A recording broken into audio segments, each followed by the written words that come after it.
Mass is not an individual offering. Mass is a community celebration.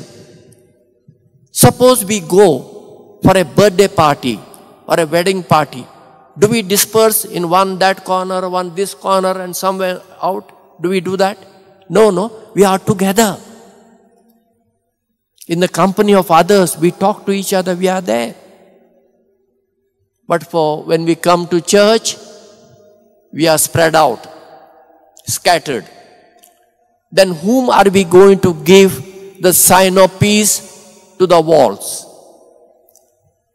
We are supposed to give the sign of peace to one another. And our stubbornness will be punished.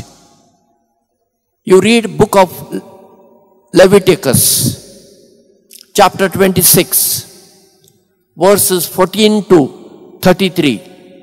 Lord God tells Moses, tell this to people in my name.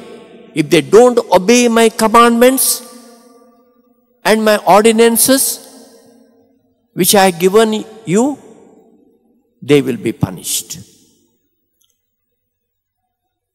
It is not our duty of priest to tell you, come to church, dress neatly, properly, come to church with reverence, maintain the silence, come forward. That is not our duty every time to say. We are adults.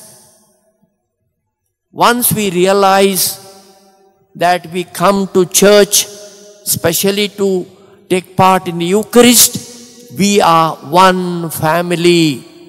One family, we must be together to worship the Lord.